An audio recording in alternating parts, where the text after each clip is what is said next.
Hello friends, कैसे हैं आप। बड़ा खुलासा, बड़ी अपडेट देने जा रही हूँ आप लोगों को।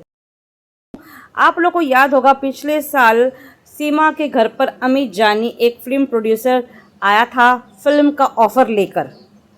वो सीमा को फिल्म में एज अ हीरोइन का काम लीड रोल देने वाला था। और उस वक्त सीमा ने ये कहा था कि जब तक हमें एटीएस क्लियर चीट नहीं देती है तब तक मैं आपकी फिल्मों में काम नहीं कर पाऊंगी, उसके बाद हम काम ज़रूर करेंगे। तो उसी हिसाब से वही मैंने आपको यही कहा था कि अब जिस तरह ये वीडियो बना रही है उसने भजन के भक्ति गीत, ये देखने के बाद तो अमित जानी फिर से आना ही आना है।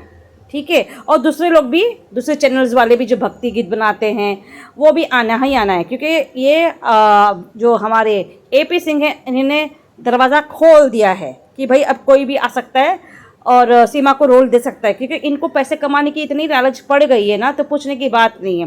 देखा होगा आपने एपी सिंह को तो पैसे मिलते हैं, बड़ी मोटी रकम तो मिलती है सीमा से।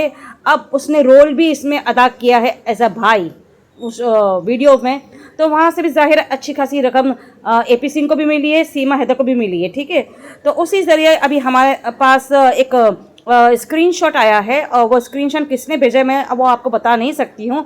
और इस स्क्रीनशॉट में अमित जानी का वो एक लिखा हुआ स्क्रीनशॉट है, वो आपको पढ़ के बता दूंगी, जहाँ अमित जानी सीमा को बता रहा है कि उसको ऑफ़र देगा। अपनी एक फ़िल्म है जो कराची तो नोएडा, जो वो ही कोशिश कर रहा था बनाने के लिए, पहले भी वो आकर जब ऑफ़र दिया था। तो मैं आपको पढ़ के सुना देती हूँ उस नोटिस में क्या लिखा हुआ है। तो देखिए, मैंने आपके साथ में ये स्क्रीनशॉट भी लगवा दिया है, और ये नोटिस पे यही लिखा है, महत्वपूर्ण घोषणा, जो हमारे हिंदी भाई बहन हैं वो समझेंगे। उन्होंने यही लिखा कि मैं अमित जानी अपनी नई फिल्म कराची टू नोएडा में सीमा हैदर को बतौर हीरोइन पेश करने जा रहा हूँ। अगर किसी भाई को इसमें रुचि है तो वह 2 महीने के अंदर मुझे संपर्क करेगा, कांटेक्ट कर सकता है। और उन्होंने अपना मोबाइल नंबर भी मेंशन किया है, वो हम आपको रिवील नहीं करेंगे मोबाइल नंबर, ठीक है। और उन्होंने अपना नीचे यहाँ नाम दिया हुआ है, और कुछ अपना घर का एड्रेस नोएडा में जो रहते हैं वो भी उन्होंने मेंशन किया है। ठीक है, तो फ्रेंड्स, हमें जो भी कोई नोटिस, एप्लीकेशन, इन्फॉर्मेशन ऐसा कुछ भी मिलता है, लिखित में हो या वर्बल हो या रिकॉर्डिंग के रूप में है, झूठ हो या सच हो, हम आप लोग से शेयर करते हैं, यही सोचकर कि आप लोग को भी पूरी इंक्वायरी होनी चाहिए कि क्या कुछ प्रोपेगेंडा कहाँ कहाँ से चल रहा है। हमारा मकसद यही है। अब जो भी बंदा हमें ये इन्फॉर्मेशन भेजता है उस बंदे का क्या इसमें फ़ायदा हो सकता है, आप ही सोचिए। फ़ायदा है या नुकसान है, क्यों भेज रहा है हमें नहीं पता। पर यहाँ अमित जानी के हमें सिग्नेचर भी दिख रहे हैं, उसका घर का जो एड्रेस है नोएडा में जहाँ वो रहता है, उसका प्लॉट नंबर वो भी लिखा हुआ यहाँ दिख रहा है। इनके फादर का भी नाम दिख रहा है कि अमित जानी उर्फ लक्ष्मी जड़े। देखो, किसी भी शख्स को अमित जानी का एड्रेस पता हो सकता है, पर उनकी फादर का नाम, मदर का नाम, ये सब तो चीज़ें नहीं लिखी पता होती है, ना ही उनके सिग्नेचर पता होते हैं। फिलहाल जो भी हो, हमें पास ये नोटिस आई थी, हमने ये नोटिस आप लोग से शेयर की है। अब ये सच्ची है झूठी है हम इसकी पुष्टि बिल्कुल नहीं करते हैं। तो ये नोटिस से ये हमें साफ साफ जाहिर यही होता है कि अमित जानी फिर से एक डिक्लेयर कर रहा है कि मैं एक फ़िल्म नोएडा से कराची तक बनाऊंगा, और जिसमें मैं सीमा को टेलीकास्ट करूंगा, जो कि वो पहले भी वो करना चाहता था पर उसे परमिशन नहीं दी गई थी। तो फ्रेंड्स, यूँ लगता है हमें कि सीमा को, जैसे हमने कल बताया था, कल का मेरा ब्लॉग आपने देखा होगा, जहाँ सीमा को एक नागरिकता का सर्टिफिकेट मिला है। ठीक है, अब वो भी सच था झूठ था हमें पता नहीं है, पर सीमा की हरकतें देख कर तो यही लगता है, जिस तरह वो शान से बाहर निकल रही है, घूम रही है, शॉपिंग कर रही है, हमें लगता है। फिर उसके बाद वो जो 4 वीडियो उसने बनाई हैं, ये सब चीज़ें जाहिर कर रही है कि उसने कहीं ना कहीं इसको लॉन्ग टर्म की वीज़ा मिली है, या कोई ना कोई उसको लीगल अथॉरिटी से परमिशन मिली है ये सब करने की, तो वो कर रही है। अगर इसी तरह ये करती रहेगी और यहीं वो हिंदुस्तान में बस जाएगी ये सब करते हुए, तो फिर मतलब मुमकिन है कि वो फिर पाकिस्तान कभी नहीं जाएगी, इसके बच्चों को भी कभी डिपोर्ट नहीं कर दिया जाएगा। और ये अमित जानी, इस तरह के प्रोड्यूसर, डायरेक्टर्स इस तरह इस पर फिल्म बनाएंगे और इस तरह इस पर इतना इन्वेस्ट करेंगे, तो जाहिर है कोई अपना नुकसान भी नहीं झेलेगा। अब देखते हैं कि ये अमित जानी की जो फ़िल्म है, जो नोटिस हमारे हाथ लगी है, ये नोटिस सीमा के भी हाथ लगी होगी। सीमा को तो ऑफ़र गया होगा, कॉल गया होगा। अब वो ऑफ़र एक्सेप्ट करती है कि नहीं करती है, क्योंकि ऑफ़र एक्सेप्ट करना, रिजेक्ट करना ये सीमा के हाथ में नहीं है, एपी सिंह के हाथ में है।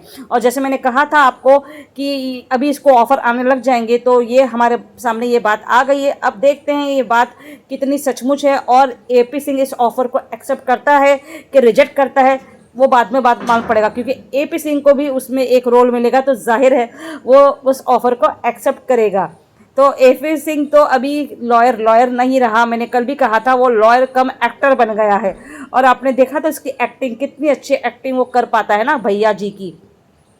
देखो अमित जानी जो ये पिक्चर बनाएगा ना उसके साथ लेके, कोई ये बड़ी हीरोइन या 3 घंटे की पिक्चर तो नहीं बनेगी, आप लोग भी समझ सकते हो। एक सिंपल सी एक डॉक्यूमेंट्री बनेगी, जिस डॉक्यूमेंट्री में ये दिखाना चाहेंगे कि ये किस तरह प्यार में पाकिस्तान कराची टू नोएडा पहुंची। ये सिंपल सा रोल उससे करवाएंगे, जो कि अभी 2.5 साल हो गया यार, पब्लिक को मालूम पड़ गया है, एक जूना केस हो गया। अभी नो वन इज़ इंटरेस्टेड ये सब जानने के लिए, ठीक है, क्योंकि लोगों के कान पक गए हैं ये सब सुन सुन सुन सुन के। अगर अमित जानी पैसा इन्वेस्ट करके उसको यही सब करवाएगा, यही सब दिखाएगा कि तू कैसे आई थी कराची से नोएडा, तो पब्लिक में आई एम श्योर कि पब्लिक कोई इंटरेस्ट लेके देखेगी नहीं। क्योंकि भाई पिक्चरों में जो बताया जाएगा ना इसके बारे में, उससे 1000 गुना पब्लिक इसके बारे में इसकी असलियत जानती है। और मुझे तो बड़ा सोचकर एकदम ये होता है सरप्राइजिंग कि जो ऐसी घुसपैठी औरत जो पल भर में अपने कितने पतियां बॉयफ्रेंड बदलती रहती है, हाँ, उसे ना अपनी लाज शर्म है ना उसे अपनी इज्जत की परवाह है, और ऐसी औरतों को तुम लोग इतना प्रोपेगेंडा दे रहे हो, इतना बोलते ना वेटेज दे रहे हो, और उससे फिल्म बनवाओगे, डॉक्यूमेंट्री बनवाओगे, वीडियोस बनवाओगे, तो तुम लोग क्या एक मैसेज दे रहे हो दुनिया को। तो मेरे को तो समझ में नहीं आता ये लोगों की मानसिकता कैसी, इनकी थिंकिंग कैसी है।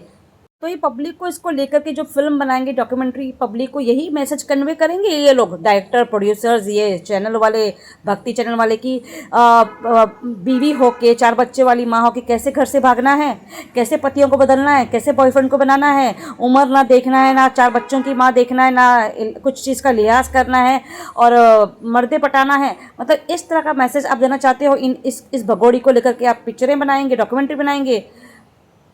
अब कुछ सनातनी लोगों को गुस्सा आ गया है सीमा का वो वीडियो देखने के बाद, जहां वो काली माता का चंडाल का रूप चंडाल के लिए उसने कुछ भक्ति भजन गीत गाए हैं। तो किस तरह इस मुसलमान औरत से, जो गाय के मटन खाने वाली औरत से ये सब काली माता के भजन गवाए जा रहे हैं, ये ढोंग करवाए जा रहे हैं, सनातनी लोगों को पसंद नहीं आ रहा है। और आई एम श्योर सनातनी लोग इस पर आवाज़ उठाने वाले हैं, जहाँ तक मुझे मालूम पड़ा है। तो फिलहाल इसके साथ यही करना चाहिए, क्योंकि इसको लेकर के जो भक्ति गीत गवा रहे हैं, मुझे तो लगता है कि आप लोग खुद अपने भगवानों की तौहीन करवा रहे हैं, अपमान करवा रहे हैं, जहाँ तक मैं समझती हूँ। तो फिलहाल आप लोगों को कैसा लगा वीडियो कमेंट्स में ज़रूर बताइएगा। और आप लोग क्या चाहते हैं, अगर सीमा हैदर इस तरह फिल्मों में आएगी, डॉक्यूमेंट्री करेगी, वीडियोस बनाएगी, भक्ति गीत पे गाना गाएगी, तो क्या ये हमें बर्दाश्त के काबिल रहेगा? हम सब अवाम को इसके लिए मिल के आवाज़ उठानी पड़ेगी, ताकि आइंदा ऐसे सब हरकतें ना की जाए। मिलते हैं अगले ब्लॉग में, तब तक के लिए बाय, खुदा हाफिज़।